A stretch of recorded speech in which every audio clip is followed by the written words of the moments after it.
I'm going to say Steve Sarkisian. Oh, interesting. I thought that was not going to be the answer, but tell me about it. I would say just go ahead. Yeah. I think it's Lincoln, but I think it's Lincoln like by a nose. Yeah. I don't think it's a slam dunk here. No, I think they're both on the hot seat. I think there are a handful of few programs this year that are Final Four or bust. Thank you, Lee. Thank you so much to our SplitZoneDuo.com subscribers. It's Memorial Day right about now. One of the things that we're probably the first podcast to ever think of this, like to do around holidays where people are doing a lot of driving or flying on planes, is record a mailbag where our subscribers ask us questions and we answer them. We've got a special treat. I'm Alex Kirshen, joined by Richard Johnson and host emeritus Stephen Godfrey. Stephen, how are you? I'm great. How are you? I'm doing well. I'm excited. Very NPR, sorry. Yes. Hello, how are you? Sometimes I just snap into it these days. I don't know what it is. Yeah. We have a good list of questions for you this week. We wish you all a peaceful and smooth holiday travel and time celebrating, hopefully with loved ones, getting a little bit of rest. Richard, this is a question. Good luck siphoning gas. I'll be political. Good luck siphoning gas. Dog, I was just in Florida. Obviously I don't drive up here, but holy shit. Yeah, man. Golly. It's bad. What's it showing at the pump in your guys' neighborhoods? I couldn't tell you in New York City. Are we going to date ourselves by the date of this recording? I couldn't tell you in New York City, but I can tell you what it was in Florida around Mother's Day. We are recording this obviously on the week before Memorial Day so that it can be ready for your holiday drives. Yes. Over here on the west side of Nashville, you're looking at anywhere from about 409 to 425. Yeah, man. Wow. So they're giving it away over there. Wow. I was like $6.50 last night here in Los Angeles. I paid $4.75 in Florida. I dug up a receipt for expense purposes recently, and it was $2.29 a gallon. So it is literally, it is basically doubled here in Nashville. Well, at least it's all for a great cause, which will benefit all of us immensely when it's over. We have questions from our subscribers. I want to start with one from Farney. Who's on a hotter seat this year? Lincoln Riley or Steve Sarkisian? I wanted to take this one because we haven't done any hot seat talk in a while. We're probably not going to do any until we get a little bit later into the summer. But this is a fun one. It's a couple big brands. I have a thought, but Godfrey, what's your thought? Steve Sarkisian or who? I thought there was a fairly obvious answer to this one, but I wanted to talk about it anyway. Lincoln Riley or Steve Sarkisian? I'm going to say Steve Sarkisian. Oh, interesting. I thought that was not going to be the answer, but tell me about it. I would say just go ahead. But I think it's Lincoln, but I think it's Lincoln like by a nose. Yeah. I don't think it's a slam dunk here. No, I think they're both on the hot seat. I think there are a handful of few programs this year that are Final Four or bust. By the way, I think people push back on me saying Final Four when I talk about football. Yeah. But we've done such a piss poor job in our sport. Like, we haven't really coined any terminology for in the 12-team era yet. And so for me to say like playoff or bust is true of so many schools, right? Like, if you're Illinois, playoff or bust, right? But if you are Texas, and this is where I'm getting, like, you really have to win a game or two. You need to be in these semifinals at least. Yes, at 100%. At the least. And so with the arch component, which, by the way, sometimes I doubt Sark's Lane Kiffin is so many things that I don't want to talk about on today's episode because I know we're all exhausted, but he can be extremely tactical with his commentary sometimes. And then Sark occasionally will kind of have a colossal brain fart. So the basket weaving comment, like, Sark has to keep one family happy this year, and their last name is Manning. Maybe don't fucking shit on, this is not me stumping as an alumni. My degrees were shit. I had a 1.96 GPA. I could give two shits. But maybe don't piss off the one family that you need to keep really, really happy. And that, gentlemen, is the root of his hot-seatedness, is I think that what does this say for Arch Manning if they're not in a national title picture come January? Because the whole reason they bucked tradition and they didn't go to Ole Miss and they didn't go to Tennessee, they didn't go anywhere connected to the family, was that he was going to compete for a national championship. That's what was going to be different about Arch than Eli and even to some degree Peyton, because Tennessee was kind of a neophyte title contender under Fulmer when Peyton committed and Ole Miss was on probation in the Brewer era. But this was going to be like, we're not doing any of that shit. As a father, I totally get it. It's ironically, I have 2 sons right now. One wants to go to Texas. One wants to go to Georgia, which is exactly what Arch Manning wants to do. I think it's going to, the Mannings don't like to be made a fool. And I think that if Texas were to bust this year because of Sark's overall program management or lack thereof, the failure is going to come entirely down on him. We've had some criticism of Arch being overhyped. We had, I think, not we, y'all.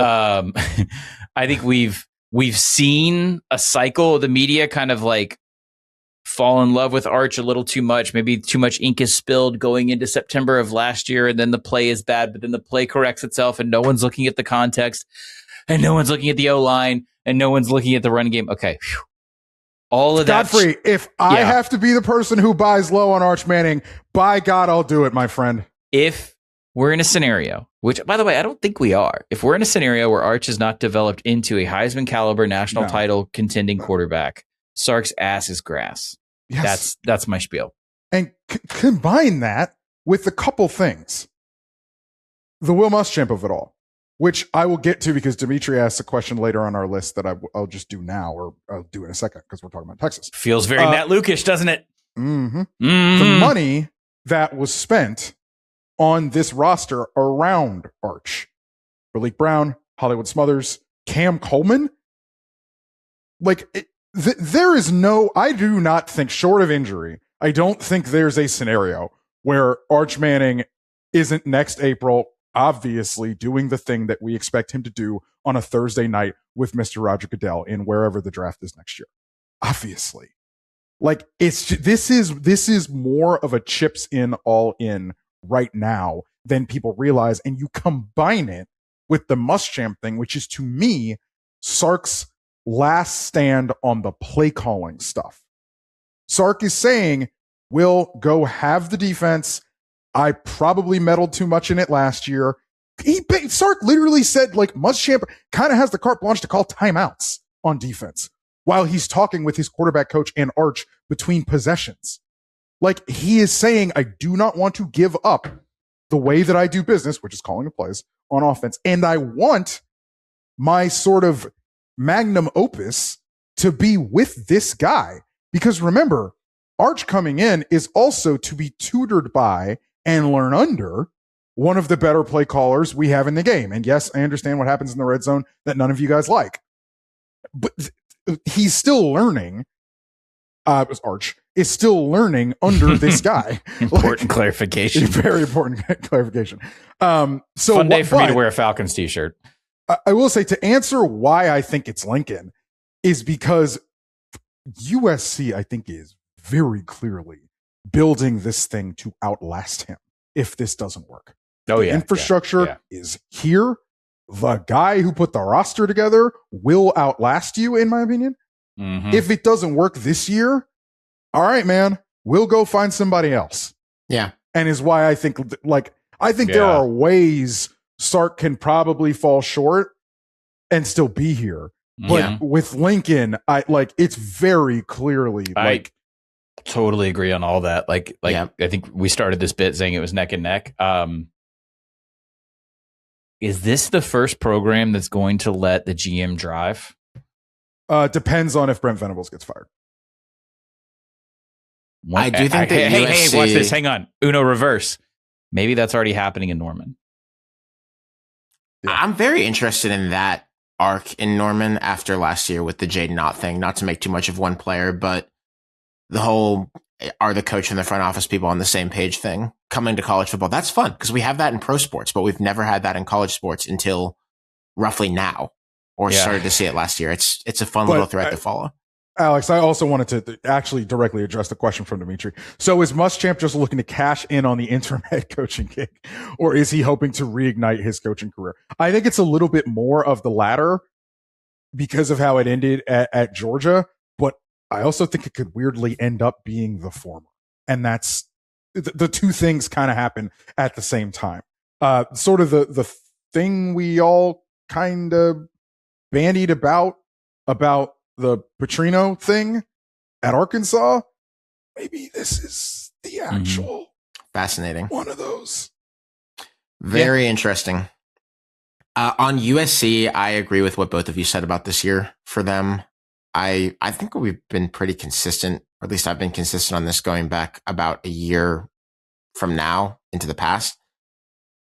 Last year, he was not in any danger unless it was a true Hindenburg.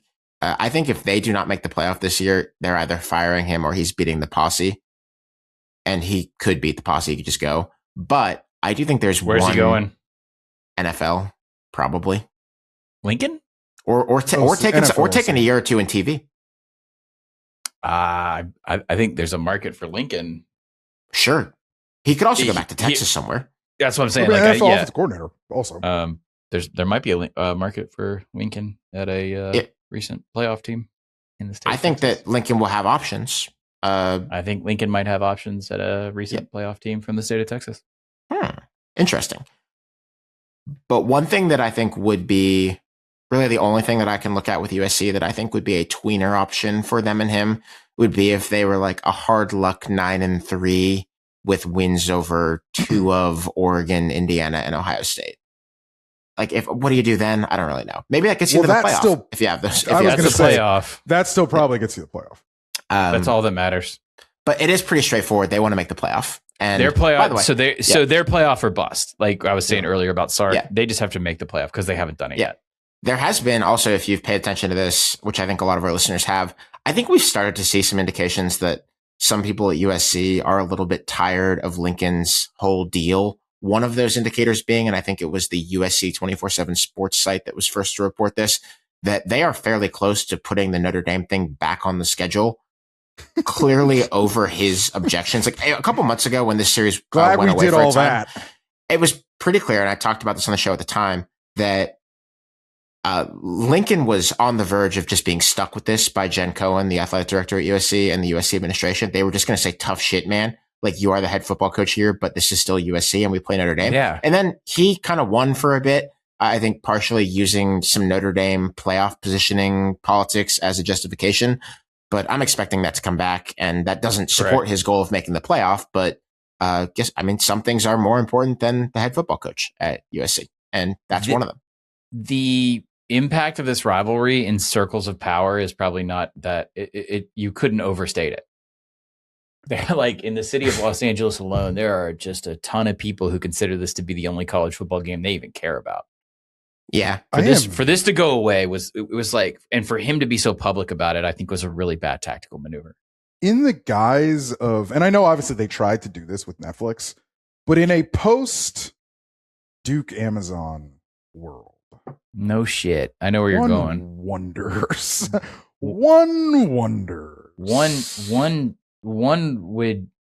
One would ask why certain parties involved are so short-sighted and myopic, but then one might also wonder, Richard, if one of the parties that was involved in this cancellation has a history of whining about schedules and avoiding tough schedules.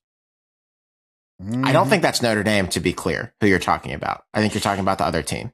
There's not a lot of tiger droppings theories that I endorse, but the man has a fucking history of this, and it's getting ridiculous. Like, this guy, you do have to hand to Notre Dame, and I don't like to hand a lot to them, especially how they ended the season, is until December, they play you anytime, anywhere. And then, well, December happened, but whatever. I want to stay on Texas adjacent coaching carousel stuff for a moment. GJ Kinne, still the head coach, notably at Texas State. Let's say that if he has a good year this year in the Pac-12, that he might go somewhere else. Where do you think GJ Kinne? Jesus Christ! Where do you think GJ Kinne could be in play next year? And if Texas State or any, let's just run this out. If any Texas G5 were to lose a head coach after this year, what is our current running list of guys who could get G5 Texas head coaching jobs next year? Wait, hang on. I can't see these questions for the audience. So you're asking, where's GJ Kinne going to go? Then in a separate question, you're asking who could be eligible for a Texas G5 job? Yes. This is from Sean R. I sort of expanded the question a bit. Okay. So the first part of this is Baylor open? Because I think I think that's the first call to make or sort of inquiry to make is Oklahoma State has already made its move, and we finished, and we've done all that. So is Baylor open? That's where I would start with GJ. And I think he should stay in Texas, ideally, or thereabouts. And I think when you're talking about the caliber of job, I'll throw out a wild card for you. If I was GJ Kinne, what if Colorado's open? Makes some sense. Yeah. So I keep Colorado in like a little squared off area on my list at all times, because it's not for or against Deion. It's just that Deion's natural mercurial nature is that he could step down. He could, like health issues, etc. He could just say, I'm not going to do this for 5 years. Yeah. Can we talk enough about the Tim Robinson thing? Because my God, at a certain point, we just gotta surely Tim Robinson has to get in on this. Sorry, GJ Kinne looks exactly like Tim Robinson. I didn't know where you were going with that, but now that you say it, I think you're right. I think he looks exactly like, look at one of his professional shots. He looks exactly, look at his Incarnate Word profile photo or whatever, and he looks exactly like he is Tim Robinson from I Think You Should Leave. By the way, it's funny that you mentioned Incarnate Word. I would guess that one of the guys on the bench for Texas G5 openings is that current coach at Incarnate Word. Clint Killick, I believe is his name. He's had some success there, and that program has made itself sort of has made a reputation for itself as both a coach and quarterback incubator of talent, and is new in the game. It's still a startup program that's done pretty well. That's purely just educated speculation, but at some point, highly successful FCS coaches probably start to be on the list for G5. Also, the guy at Tarleton as well. Successful jump last year. They might be moving up. I was going to say, I would probably stick around. They might be hanging tight there, yeah. Yeah, that's Todd Whitten is the head coach at Tarleton State. He's been there for an extremely long time. He's been there for 17 years, so I don't know if he's going anywhere. This is just a question, and I'm not hinting at anything. So this is not me being coy or anything like that. But if I'm GJ Kinne, and I'm at a Pac-12 school, whatever, okay, and I'm at a school. I'm at Texas State. Would I consider, if things don't work out or UTSA makes a move, because Jeff Traylor's finished 7-6 2 years in a row, and UTSA wants to compete at the top of the American, and they saw, they kind of got lapped last year by North Texas, which was a big deal. As momentary, Eric Morris moved on to Oklahoma State. But if I'm GJ Kinne and Baylor's not open, but UTSA is, do I go to UTSA? It depends on that. To me, strikes me as leverage play to get Texas State to continue to kick on. You could convince me that is possible. You can say, because there is a way that Texas State can convince him that is lateral. It's going to cost him, but there's a way that they could do that, I think. Or you just go to the place that's already a little bit better resourced.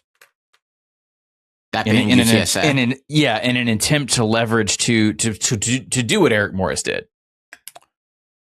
You also get to reset the clock if you go to UTSA. UTSA, odd situation to me, because Jeff Traylor does not seem to me like he's tried very hard to hide his desire not to be there anymore, and yet he is still there. Which, I think maybe he thought he'd have a shot at Arkansas. I think that was the ideal for him. Would have been to go and be the head coach at Arkansas, which didn't happen because they hired somebody else. Dude, look, I don't want to argue against the mindset of a football coach because I'm not a football coach, but you're going to go chase one of the hardest brass rings to grasp in this ridiculously competitive SEC, or you could retrench and recruit well in the state of Texas.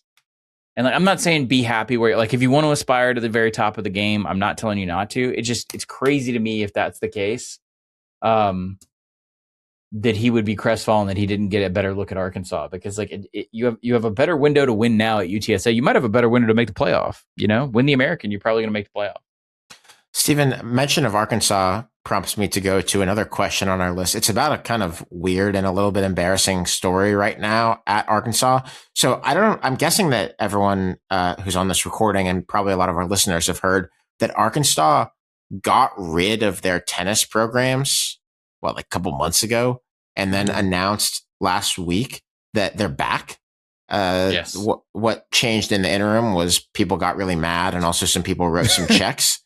So the Arkansas tennis programs are reinstated, and Arkansas is going to stay at 19 sports.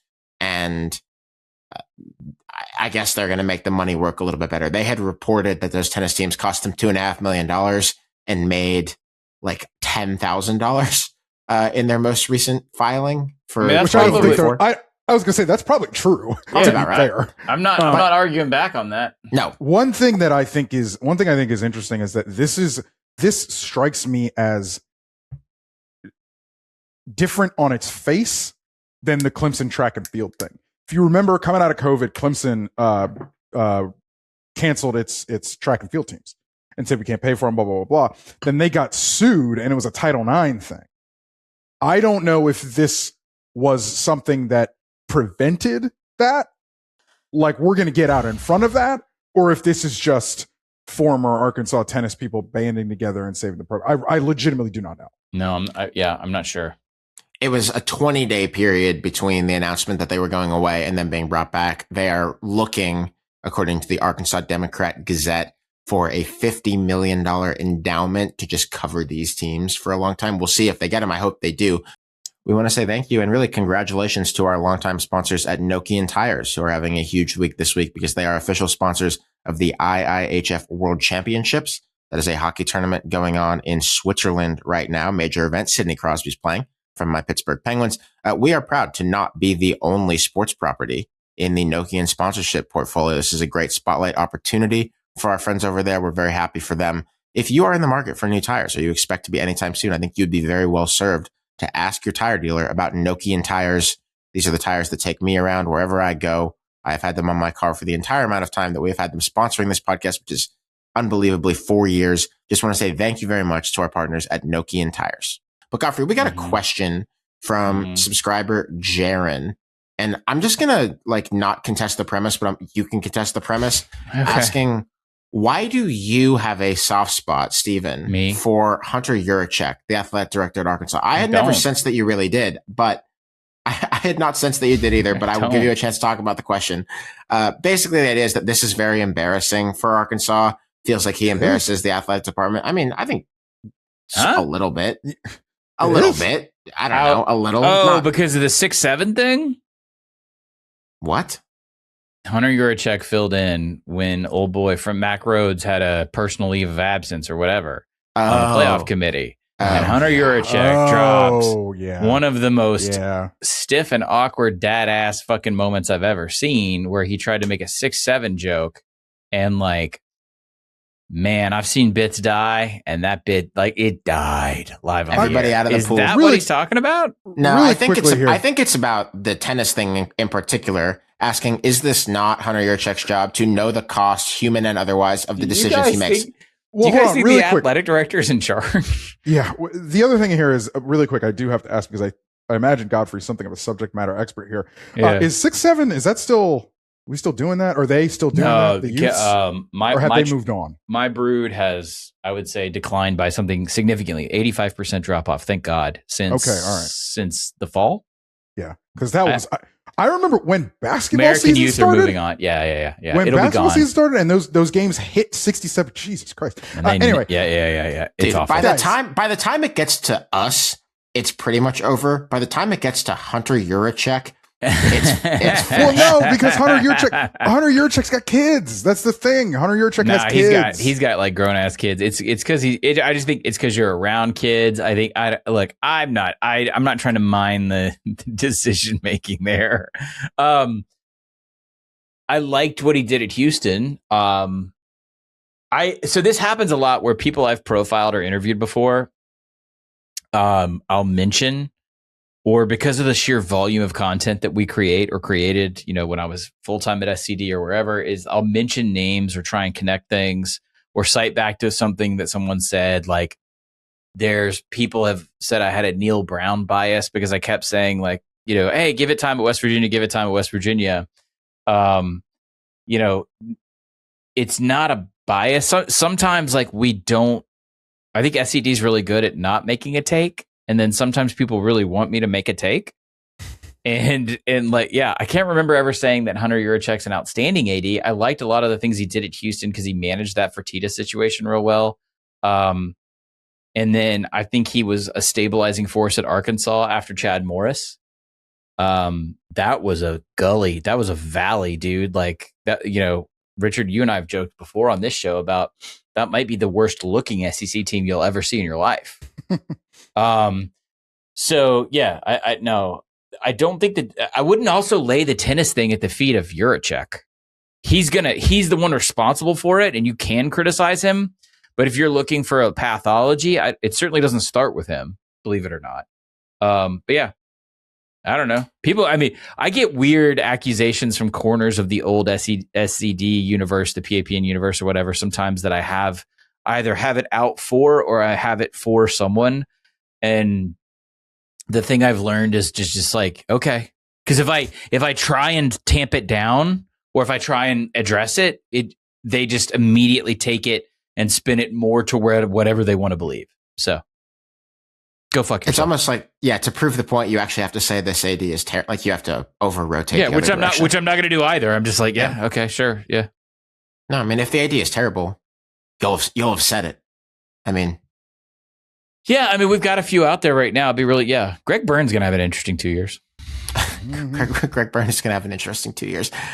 We got a lot of questions, shockingly, of course, about the specter of the 2014 playoff. I want to take one that I'm interested in talking about in particular from Patrick. Could this playoff, 24 teams, lead to better non-conference games if you're in Alabama or in Oregon and you're making the playoff 90% of the time anyway? Maybe not Alabama, maybe Georgia.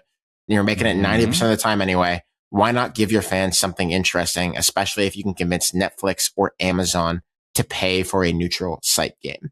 Thoughts on the theory? I would argue no, because I think you're starting to see it right now. You thinking about Florida State and Georgia? Yeah, now they're going to play, it seems like. And it seems like they're going to put that game out for bid to multiple cities, which, and I said this earlier about USC Notre Dame, in a post-Duke Amazon world, one wonders.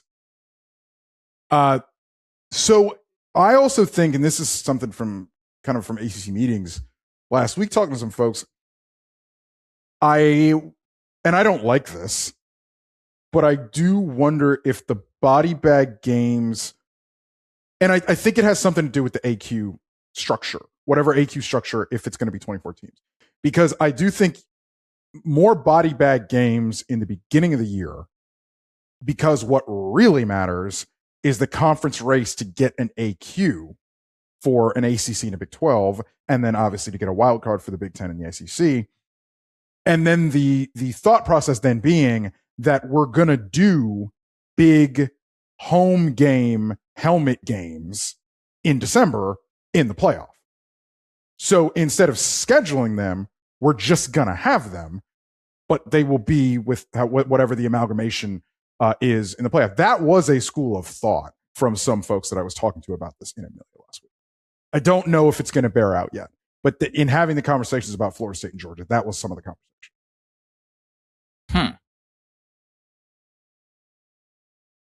So, give me the original question again, Alex. You want to be creative? The original question was, do you believe the idea that a 2014 playoff would incentivize schools to schedule harder, more interesting non-conference games to sort of go away from the Indiana model of the present day? But Indiana ain't scheduling a lot of interesting non-conference games. Well, right. I mean, they're not. That's my point. Got it. But if it was 24, would you then be able to get Kurt to say, all right, we can spend one of our regular season games playing against, I don't know, Tennessee or something. because we can spare the extra loss if it happens. And it's just not as big a deal to us as it would be in a 12 team, or certainly as it was in a 14. Because the idea makes logical sense, but I also think you could take it the other way. And as you say, Richard, they're going to hunt for the AQs. Teams are always going to hunt for whatever competitive advantage they can find, even if the downside isn't quite as big of a loss. I do think that we have an unsustainable, possibly, thing brewing here with fans who buy tickets at some point, just getting so sick of the lack of interesting non-conference games that there is a problem for certain athletic departments. But if you're winning enough, it's not going to be a problem. And I think everyone thinks that they're going to win 10, 11, 12 games. And your fans are not going to stop showing up because of the caliber of opponent. But I do think it's a reasonable factor, especially because the kinds of fans who buy season tickets and who want to be satisfied in that way are also the people who stroke checks to your collective, to your athletic department. So I don't think that you can just ignore them in the service of the television dollar the same way that so many professional sports franchises have decided they can do in the era of consolidated media rights deals and the moats that are around those leagues. I would like to cop out officially because I don't know if we have enough data on this yet, just to be totally honest. That's fine. I don't know if there's an ideal yet because I don't know if the playoff structure has been stable and consistent enough to encourage long-term decision-making in any one direction. And yet, Godfrey, by the way, by the time you listen to this episode, we've recorded this before Big 10 and Big 12 meetings this week. Mm-hmm. So you may have more context listening to this on about May 25th about what the playoff is going to be than we do right now. Yes. Yeah. I know people are seeking clarity, and I know people are totally, absolutely fatigued beyond measure with the drip of congressional movement and the drip of playoff format movement and the CSC and RevShare and all this shit. But I would just say it's just really hard to project. Scheduling is such a dance. I was actually a little encouraged by the Georgia-Florida State situation in that, like, they were transparent. They said this isn't good. Like a home and home structurally can't work for us because of a variety of reasons. We don't have to like those reasons. Okay. But we're committed to playing the game, and it'll bring us money that we can use to increase the quality of our roster. And I think that's a pretty decent way of looking at everything in this particular time and place. So at least they didn't scuttle the whole thing. Obviously, yes, I would rather those games be in Athens and Tallahassee, for sure. So kudos to Ohio State and Texas. Kudos to Clemson and LSU, Michigan and Oklahoma. And, kudos to Boise and all the group of schools that they always engineer really good 1-on-1s with, like South Florida, for instance, last year. So I love that you're doing that. That's not going to work out for everybody. I wish I had a scheduling strategy to help assuage fans. I don't think it's available right now. I'm sorry. Week 1 this August is going to radicalize some people. It sucks. It fucking sucks. People are going to recognize, you're going to get like the casual college football fan universe recognizing that it's 3:30 in the afternoon on ESPN and they're watching Tulane Duke as the main game. What is the big noon game? Don't get me wrong, I'm into the Tulane Duke game, to be clear. Go take a look at Ohio State's schedule. That's probably going to be it, and you're not going to like what you're going to find. Is it a MAC team? Yeah, I think. No. Texas is week 2. Is it a MAC team? Ohio State plays Ball State to start. Yeah, bingo. Dude. What else are they going to take? There's a Boise, Oregon game actually. Can't play that at noon though, Eastern. No, you can't. It's at what's his face? One here. We love to see it. Alex, let me hop in here with one because I want to take this quickly because I do think it's something that we need to be very clear about what's about to happen here. John asks, when are we going to start talking about Kirby like we talk about Dabo?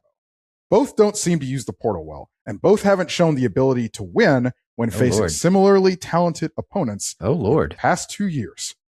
Oh, Lord. Whoa. Bars. Whoa. This is good. Who asked this question? John. It's actually, I think there's a clear enough answer, but I like the provocative question. I really do like the provocative question. John's on that ass. Let's be provocative. I understand it. Yeah. First and foremost, does anybody remember what happened in Atlanta to start the 2024 college football season? I do remember that. Yeah, I think one of the operative issues, Richard, is that Georgia has hold on. Let's talk about what happened here. What happened there? Georgia grease spot. made them a fucking grease spot in that game. Clemson was uncompetitive. Now, what I want to talk about very clearly, how both of these two teams portal. I talk about it a lot. Alex is sick of me talking about it, but I think it is very clear, or I think it's very instructive about program building. Now, you do not have to use the portal as a championship adjacent program. Notre Dame is not, USC is not, Georgia is not, and Clemson is not. One of those things is not like the other. Well, maybe two if you count USC. One of those things is not really like the other. But if you don't use the portal, and Georgia doesn't want to, Georgia wants to be roughly 90-10 regarding high school starts or high school participation on its roster to portal. They will portal to fill a gap or two, but they're not going to portal to fill a gap or three like Ohio State did, for instance, in the last couple years. They will add a Zach Branch here, etc. But Gunnar Stockton is still running out there as QB1 for Georgia, and Georgia doesn't really have to do that, but they want to. They're building it in a certain way. Obviously, Clemson is also building it in that specific way. The difference is Clemson just lost to Syracuse and Georgia Tech and Duke. Georgia has won 3 in a row against Texas in the last calendar year. I was there. They split Bama. They split Ole Miss. You go back to they've beaten Tennessee twice in a row. They've won 2 straight SEC championships. Like I understand that Georgia has bumped into a ceiling when we talk about the postseason.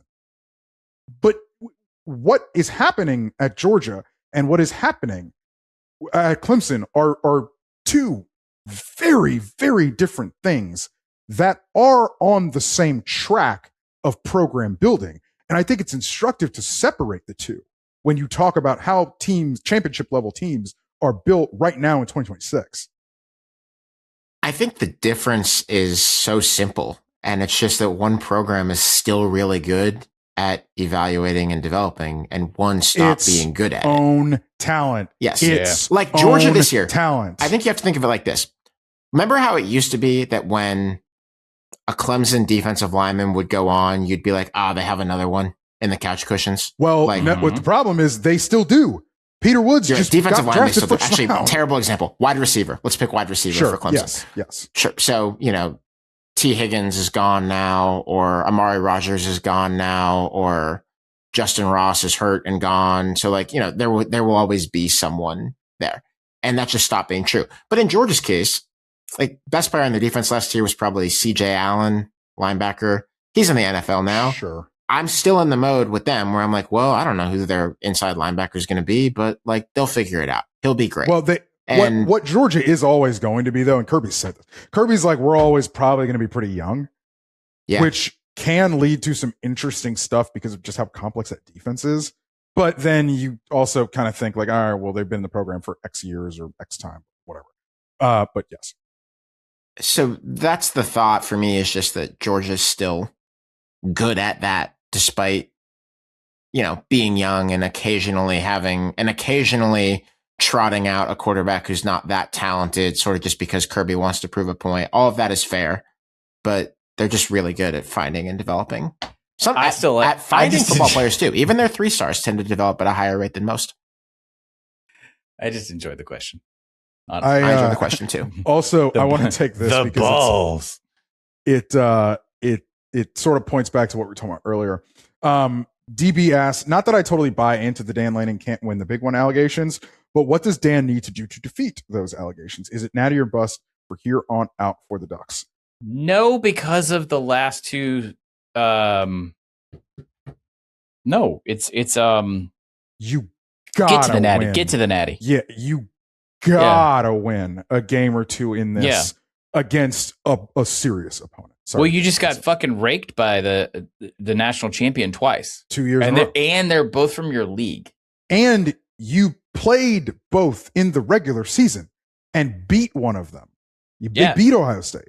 The only and were playoff more win competitive against Indiana in the regular season than they were at the Peach Bowl as well. They churned out drastically worse, less prepared the only performances. playoff win they have is the only playoff win they have is against James Madison. It's James Madison at home. And yes, I do like how we just pretend the Texas Tech game didn't happen, but that's fine because it essentially didn't happen. It essentially did not happen. So right, whatever, stupid ass playoff. There's that. No, it's the biggest game of the year. They have shown up not looking like they were. Who did we insult more with that? It's not just that they've lost. I truly feel like against both, it's how they did it against teams that they have played in the past, and that makes me think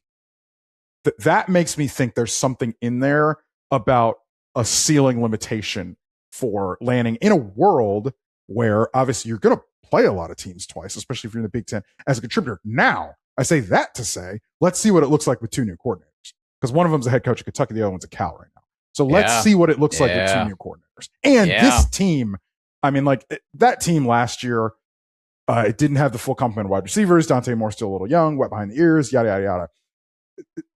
This one, similar to the last one, looks like it should be ready to go. I want to take one more coachy one. This is from Joe.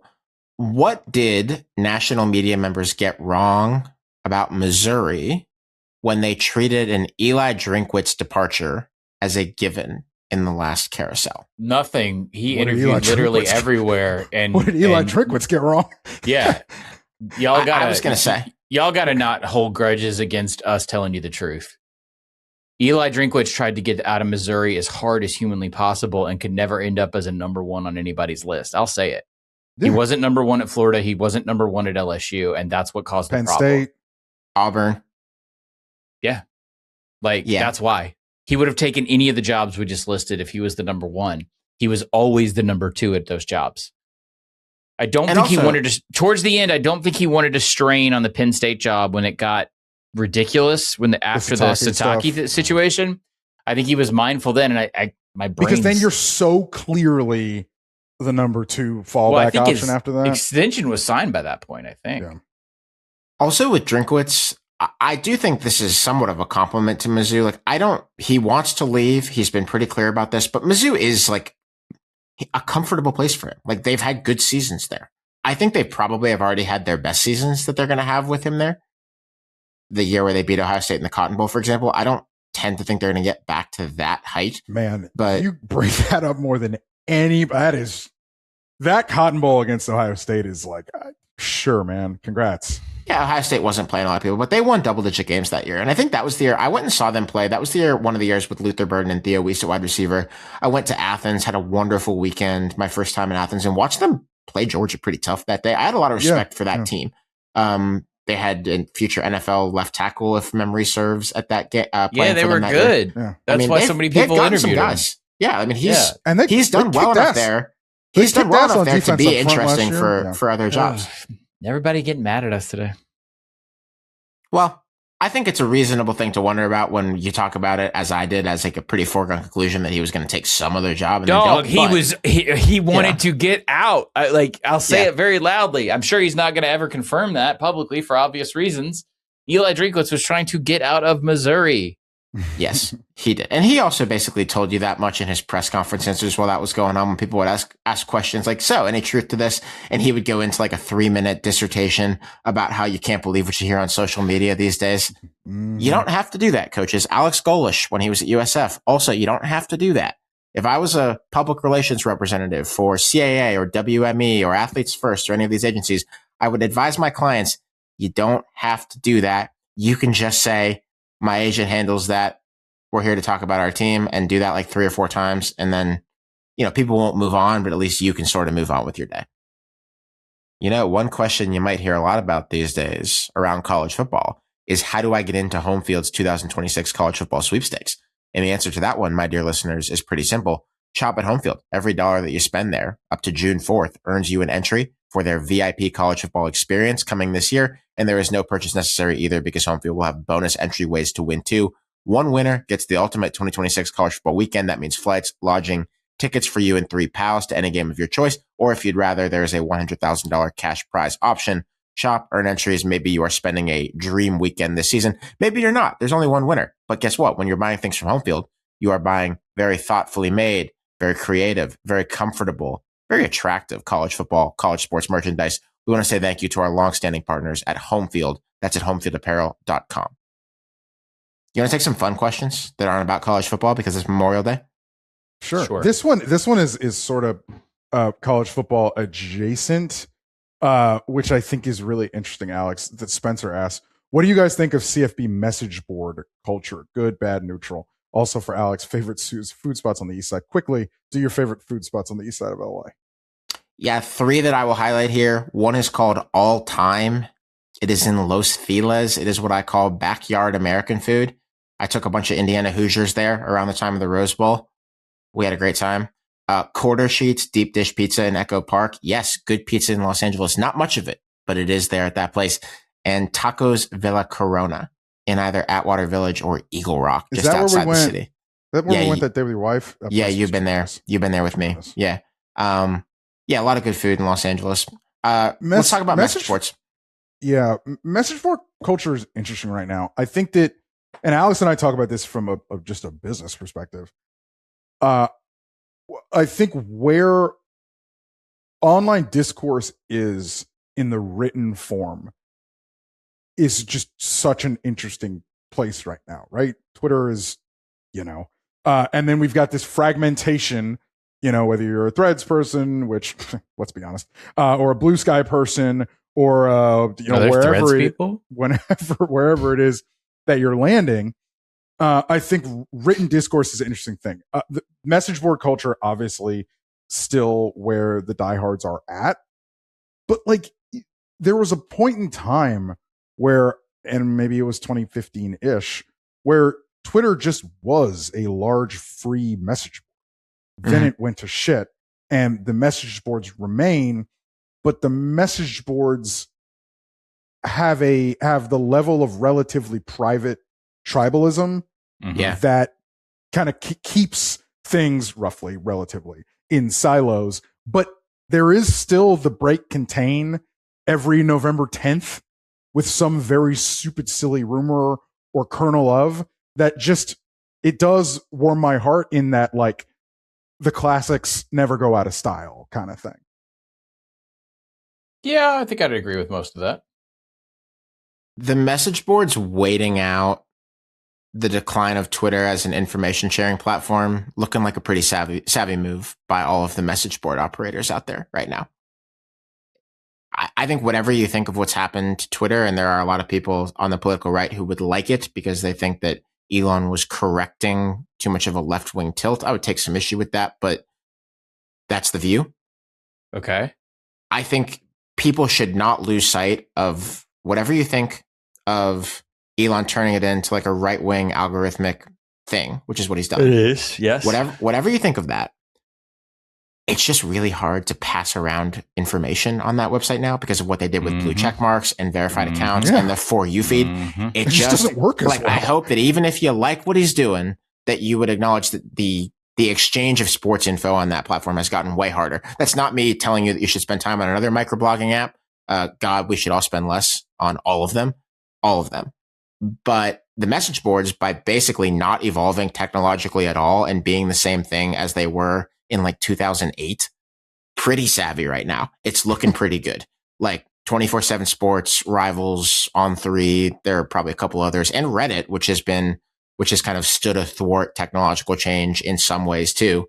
I'd be really curious if someone could provide accurate stats on the median age of the message board users on those sites that you just listed. I don't think the value is as strong as people would realize from an advertising. Oh, advertising, agreed. No, it's just like fan loyalty. It just keeps people involved. Also, I think that the kind of people who are on message boards, team specific message boards, are even more plugged in and like about it than your typical Twitter super fan was. Like, these are the people who give money to the athletic department, who go to a lot of games, who know the name of the backup guard on your middling ACC football team. Like, but there is also, I think the message board, there is also something in there about like the nationalization of college football and college football's coverage versus the regionalism of the Mets, obviously because they're all team specific, which is interesting. So, all right. Yeah, sure. If you enjoy it, enjoy it. Richard, yes. Quick one. Is an Arsenal title a worthy price to pay for Tottenham staying up in the Premier League?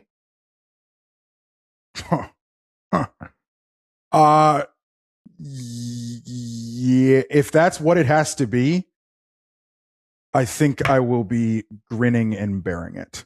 Over the weekend, West Ham got absolutely thumped by Newcastle, so Tottenham have to basically either draw their second to last game or their last game, which again, by the time you hear this, it will have happened one way or the other. God, I just like there's a chance Arsenal also doesn't win the league, and both of those things happening in the next 5 days would be just tremendous. Maybe as I think about it, we'll do a lot real-time contemplate. Maybe we'll put this up on Friday or Saturday so people have it on their drives to Memorial Day, and we'll just load up they this know week. whether or not you're right. Sure. Yes. Yes. The league ends on Sunday. Godfrey, you still watching soccer? Didn't you tell me you picked a favorite soccer team or something? Soccer bats, baby. Valencia. Yes. It's exactly what an Atlanta Falcons diehard should do. Is just pick something that is ill-advised and poorly run. And that's basically, I will say, we are now safely, comfortably out of relegation concern. Now, if you'd asked me in like late February, shit was looking a little dicey. But obviously 3 teams get relegated in La Liga, and Valencia is in a comfortable 9th now, but they were not. They've gotten hot as of late. So those of you who don't know, they have been building a stadium on and off since 2004. I did not stutter. Big fucking mess in Valencia. Also, in the Spanish league, Real Madrid is hiring Jose Mourinho back, which is going to be just cinema. Absolute Spanish soccer is fucking messy, and I enjoy it. And I don't mean Lionel Messi. The team that finished 3rd 2 years ago is actually getting relegated this year. Yeah, there's good stuff going on. A couple years back, when I was in Madrid for a wedding, I went to a Real Madrid match and had a blast. I thought that the stadium it kind of evoked the same feeling that I get at the Rose Bowl, where there's not a lot of frills. Everyone's just about it. Like the stadium, everyone's very focused on the game. In that way, there weren't a lot of frills. And I was like, wow, what a great sporting experience. This is so authentic. Right. Then I looked last year when the NFL was there, and apparently they massively renovated that stadium and made a dome over it. Yeah. I mean, Barcelona's Barcelona's also in the midst of doing something similar with its stadium. It might be done by now. Nothing good can last. But what is absolutely sick about La Liga is Barcelona just won the league in El Clasico against Real Madrid, which has never happened. It's like Michigan winning the winning the national championship game against Ohio State. Yeah, it's pretty tight. Like I'm enjoying La Liga, and of course I couldn't just jump on. Like my kids jumped onto Barcelona, as they should. Why should they be sad? And then I had to jump on Valencia like a dumbass. So no, I'm enjoying it. This is a question from Ben. What makes a great cookout? We hope that while you are thinking about the important things in life, you get the chance to eat some good food over this holiday weekend, or you got the chance. I have one tip. You should go and buy the Kinder's seasoning variety pack. I think they sell it at Costco, and use that to season your chicken or steak or beef that you are putting on the grill this or any holiday weekend. And thank me later. This was a Hanukkah Christmas gift for me last year, and it lasts a very long time. It is just a delicious variety of 7 or 8 different seasonings that you can put on various meats. That would make a great cookout for you if you are doing that this weekend. 80-20. Don't fuck around and don't try and be healthy. 80-20. Don't fucking do like this 90-10 nonsense when you're doing like fat is the flavor. If you're going to eat a burger, just do the thing. Yeah. Do not go lower than 80-20. I've been trying to perfect. They have different names. It's not a smash burger. It's like an Oklahoma onion burger, but it has it's a very sort of flattened, more of a skillet or more of a, oh my God, I just lost the name of the fucking, help me here. Blackstone, you know what I'm talking about? Yes. Do you have one? I have the attachment on the gas grill, so you can switch them out. Yeah. But I found that honestly, using an iron, just using your indoor like cast iron skillet out there, gas is fine for that. Like, but 80-20 creates the crust, and you also the other thing too is you got to shave the onions. Like, I can't get the mandolin to do it thin enough. I'm almost when Vidalia season starts. I'm seriously considering going to the deli here and just saying, can you put this in the meat slicer? And I'll pay you $20 if you slice a Vidalia as thin as humanly possible. And then because it has to sit on that 80-20. I've seen more and more people complain about their burgers, and then I find out they're using like 90-10 or something, or, just it has to be 20% fat. That's what cooks it. That's the flavor. Yeah, Stephen Godfrey dead at 56 from a corner. Completely true. Also, I mean, just lifestyle wise, the thing this is the closest I'm ever going to get to any kind of nutritional advice on this show because I don't have standing for it. But the thing that is going to help you stay healthy is probably not 10% fat difference on your ground beef in your burger. No, I agree. When I see people doing this, it's tragic when you're eating worse meat for such a small marginal benefit. It's just elect to eat red meat less often. I think everybody should do that for a variety of reasons, all the way from health to economic to environmental. But when you do, go fucking hard, man. Do the thing. Completely agree. Relates to our next question from Chase. Have we tried any good recipes lately? Chase been messing around with the deep fryer and made some excellent lemon pepper wings. One thing that I have gotten very into this year after pretty much ignoring for my entire life is the legume family. You mean beans? Beans. Well, also peas. Also peas. I like peas just now. say beans. But beans. I got a bunch of packages from Rancho Gordo Beans that I had delivered to my house. They were delivered pretty promptly. And I have just been kind of making a run through various bean recipes from the New York Times Cooking. There's a creamy white beans with herb oil that I made last week that was really good. Beans as a thing to just enjoy and think about as a tasty food have been a real delight for me this year. I am having a pretty good rate of success, like getting some poundage off by doing a little bit less red meat, a little bit more fish, which I used to be afraid of, and beans. Gee, I wonder why. We found out Alex had a shellfish allergy in New Orleans of all places. I'll shoot you a good bean recipe that is a real like 5-tool player in our household, and we actually make it with salmon. Very interesting. Beans are good. Beans are very good. I don't know where I've been all my life. I had really just never bothered. Hot take. Beans are good. Yeah, beans are good. If you don't want to fuck with beans, use chickpeas. Yes. Yep. Yeah. Chickpeas are good. If you did 3 extra cups of a bean or a chickpea or anything in that family into your week, like 7-day diet, you wouldn't have to worry about 80-20 versus 90-10. Trust me. We're very pro bean here on this show. Last one from Dan K. Spotify recently came out with a feature that created a playlist of your all-time listening choices. Did you guys look at yours? I don't have Spotify. I'm really bad because I like sort of don't really listen to music. Like I just listen to podcasts on Spotify, to be honest with you. So I don't know if it'll do your all-time listens. Like my all-time listens aren't going to be any good because I didn't really get Spotify until a couple. If you're a parent, you're wincing at this question because you know that your streaming device has been co-opted to like get a child to sleep or to distract a child in a car. Do they not shit's let fucked you, up. Yeah, I was going to say, do they not let you like bifurcate those? Or they do, but in the moment you're just fucking doing the thing. So right now, if you look at my recently played, I have my. All right, I'll do this live on the air. Here's my recently played on Apple Music. Are you ready, Alex? I'm ready. I have my eldest has discovered the Killers. Okay. So I have 3 different Killers albums on here. I have a band from Lafayette, Louisiana called Cashier. They are like a shoegaze band. I have America's Most Wanted by Ice Cube. For some reason the other day I was just really wanting to listen to like early I like Los Angeles stuff.